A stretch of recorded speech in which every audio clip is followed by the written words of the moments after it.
Alright guys, and welcome back to a brand new video on the Crypto Geek channel where we talk about the latest and most trending crypto news. So today's episode, we are back on XRP guys, and there is news that there could be an announcement of a possible settlement tomorrow, May 31st.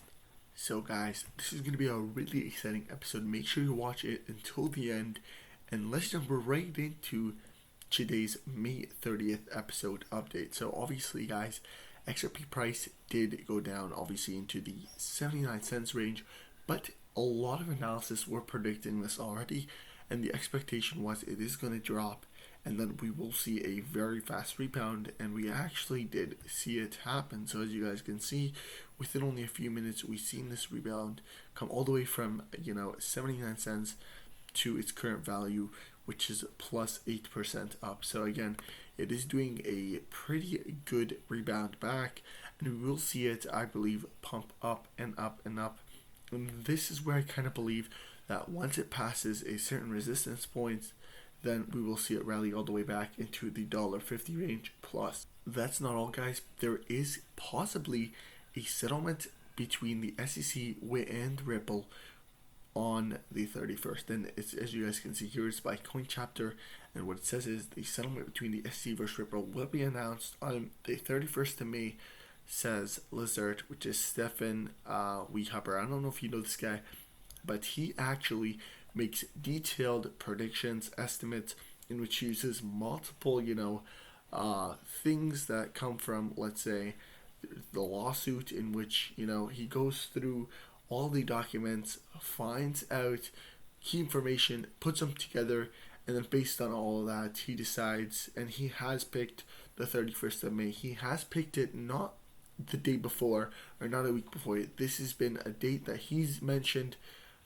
for a while now. I think it's been a month or two, so it's been a date that he has been sturdy on, and so we could possibly actually see the settlement between the SEC and Ripple announced on May 31st. The craziest part of all this happening is that everything has kind of added up over the last few weeks and maybe the last month or so to show us and lead us to a path of a settlement. And obviously one of the most recent ones was the SEC attorney that moves to withdraw from the Ripple case. We also seen the judge, and that's, if we go up a little bit, I can show you guys the tweet right here, which the judge actually mentioned that the parties are strongly urged to continue to meet and confer on these issues in efforts to resolve them without judicial intervention, which means without a court case, which in short means a settlement. And I spoke about this in my previous video where we talked about the actual document. It says that even the SEC agreed to extend the letter motion, and again, that was just crazy because it definitely shows you guys that there is a lot of discussions between the SEC and Ripple, and it's not like they're not sitting on the table. They are sitting on the table. They are discussing. There's been multiple, and I mean multiple, letters that were sealed that only the SEC and the judge could see, which again could be some settlement negotiation right there. There's just a ton of things that again have added up and led us to some type of possible settlements happening. And the date that we were given by Stefan here was May 31st. I think I was just reading a bit here, and he said it could be it could be pushed into June for the announcement, but the actual settlement could have been already taken place and the announcement might just be delayed. So again, very interesting, and we will be able to see the results tomorrow when we actually find out, will an announcement be announced on the 31st of May, or will it not? Now, the thing that actually made him kind of feel as if it would have been delayed in the announcement till obviously later in June was this. So this is actually a meeting for the SEC that was scheduled on the 24th, got cancelled. Oh, this is the announcement, never mind. It was scheduled on the 27th. It actually got cancelled, and now it got delayed to, I think it was sometime early June, June 2nd or June 4th. I can't exactly remember the date. Okay, so June 3rd was actually the schedule for the meeting. They rescheduled it till June 3rd, and he says, please get your act together, and he's talking about the SEC. This is what Stefan says about obviously the cancelling and the rescheduling of the meetings. He says there will be a reason that the meeting was postponed twice, then cancelled, and now rescheduled for next week. There are negotiations going on in the background, but they have not yet been concluded. And I definitely believe this makes a lot of sense. It could be that the SEC and Ripple are negotiating right now, and they're trying to find the perfect, deal between both of them in which they both accept. And so they're rescheduling it because they still haven't, gotten the deal they both wanted. And so right when they get the deal they both wanted, the SEC can right away go to the table with this meeting and then just say, okay, now we're going to settle. And then boom, a day later, the announcement comes out that the SEC and Ripple settled. This is also really interesting. He says, let's summarize. What if the SEC lawyer leaves the Ripple case? Then the SEC files a new case against BitConnect with the same allegations as against Ripple. The lawyer leading the new case is the same lawyer leading the Ripple case. So either the lawyer now takes both cases on trial at the same time, or the weaker case is settled. The Sunshine meeting, which has been postponed several times and at which settlements are approved, should not be forgotten. Do you think that the SEC is doing this in view of a possible fairness defeat in the Ripple case, which could now also destroy the new case? But yes, all of this means absolutely nothing. Quite normal. Now there will be a Ripple test and a BitConnect test. But that is actually a very, very valid point.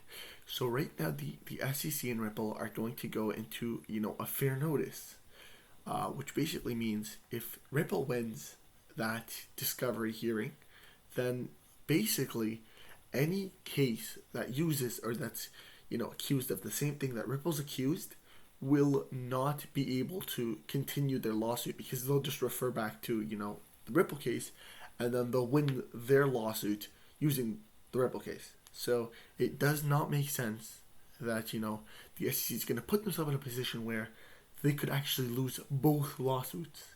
Why would you just recently sue expecting that, you could actually just instantly lose both lawsuits? If one of them wins, that means the other one wins, automatic. And if one of them loses, then the other one loses.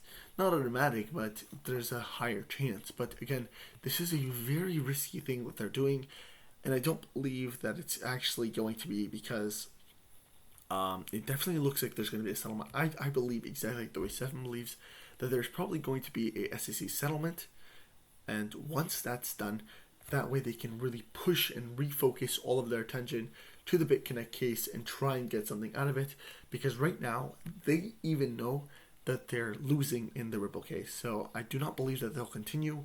They'll probably just go ahead and finish off, settle that Ripple case, and then turn all of their focus towards this BitConnect case, and hopefully they will try to get some type of clarity a little bit before that, so that they can try and use it against BitConnect or something like that. But again, it looks very, very positive for XRP. There is the one thing I really like, and that is Twitter, guys, because have a look at this. Ripple has been labeled as a cryptocurrency in forever. Like, I don't think they've ever put it even as close to a security. It's always been cryptocurrency because that's what it is.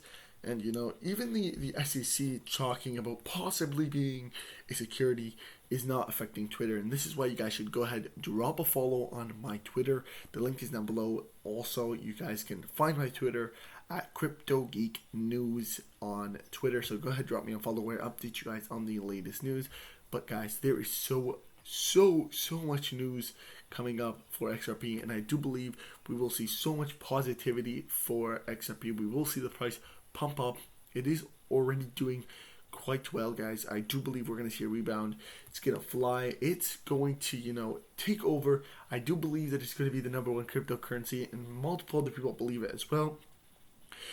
Somebody that is really into this is going to be Johnny Deaton, which is actually hosting the motion to intervene. We'll get more news on this as, the week progresses.